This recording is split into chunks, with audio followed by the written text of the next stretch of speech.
Greetings, fellow mages. Exalt here, bringing you your daily dose of magic, Manastrike. I hope you guys are enjoying your weekend.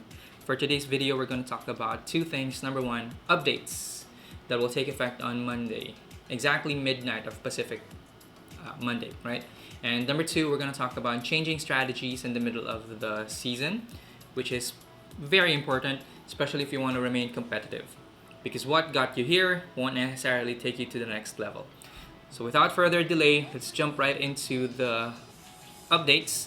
So there was an announcement that was made by the devs, which is essentially a balancing patch. And the card that is affected is your Aethersquall Ancient. It's a balancing patch because it's not just a nerf. Let me talk about it in greater detail. Number one, its mana cost has been reduced from 6 to 5. What that means for your Tezzeret users is that you'd be able to put the Aethersquall Ancient faster than you used to, at least what we have currently. And then its HP was reduced by about 30%, so from 5,034 hit points to 3,450. And that's at level 1. So you guys do the math, alright? So you reduce if your Aethersquall Ancient is currently at 6 or 7, reduce that by about 30%, and that's how much HP your Aethersquall Ancient will still have. So this is going to force your Tezzeret players to continue to innovate and remain creative and not just stick to that archetype of Aethersquall Ancient and then Reaver Demon. We'll see how this balancing patch affects the games overall, but we've already seen a decline in the use of Tezzeret and that particular combo anyway. I've been playing with many Tezzeret players that no longer employ that same strategy of Ancient and the Demon. We'll see. I think the devs should start looking at green and black because it's in. Black is very trendy, and with the buffs that the green has received by the beginning of the season, a lot of players have been using black and green, specifically Garruk and Vraska as well, which is what I'm donning at the moment. And I'd like to use that to transition to what I'd like to talk about today, which is changing strategies in the middle of the season. You guys are well aware that I am a fan of reacting to my opponent's initial drops.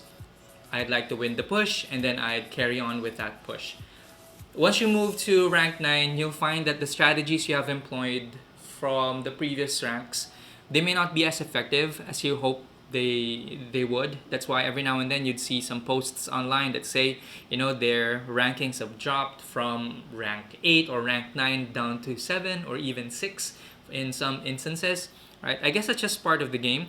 It forces you to become creative, forces you to innovate, and I am no exception, right? So here I'd like to share to you one replay of how I've managed to defeat a Garruk user. I've also had my fair share of defeats playing against them. I mean, Garruk's push ability is just enormous, and that's why a lot of players like using Garruk. Sometimes when you pit Garruk against Tezzeret and you have enough air defenders, especially if the Tezzeret is using that traditional strategy of Ancient and Demon, it's just going to plow through the lanes and take away the victory. So in this defeat that you're seeing at the moment, I employed the reactive strategy, which didn't really work. But for the last couple of games that I've been playing, I've been more proactive, and I'd like to share how that has worked for me. So this is a match between myself and a Garruk user. By the way, Netmarble, if you chance upon this video, I just have one quick whine that I'd like to share to you. Why do you keep on pitting rank 8 players with rank 9 players? I hate that. The difference in the level is apparent because the HP of the towers are different, and I hate you, Netmarble, for that. But I love your game anyway, regardless. So you notice that what I did was I was the first to drop the Benchmine the moment it was available, and instead of just relying on or responding to what my opponents are dropping, in this game you'll see me just attack whenever it is possible. See Circle of Pain when it's available, And when you're quick to do these attacks, when you do them in succession, your opponent is forced to just respond in such a way that they become overly defensive, which is what's happening at the moment. So you see, instead of dropping his Vengevine, right, what he did was he responded to Vraska trying to attack, right? And we're going to capitalize on that mistake of his by continuously dropping more creatures, especially Vengevine. You know, I was relentless in dropping this. It helps that you become familiar with your cards by, you know, you use them often, and you know exactly the timings when you're supposed to drop the cards, right? It helps when it helps in figuring out if you're supposed to start cycling your card, or you know, if you can just wait before you know, because the creature that you're waiting for is going to be available in a couple of seconds, which is what's happening right now. So let me pause a bit. So you've noticed that what I did was I placed the Vengevine right here, and Vraska is also at the bottom lane trying to attack, right? And you notice that the only thing that I have here is this Accursed Spirit, which is a 2-mana cost creature.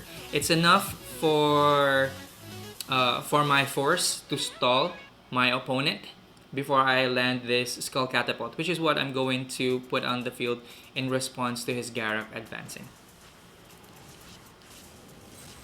And this is what I mean when I say, you know, being proactive also has its perks, right?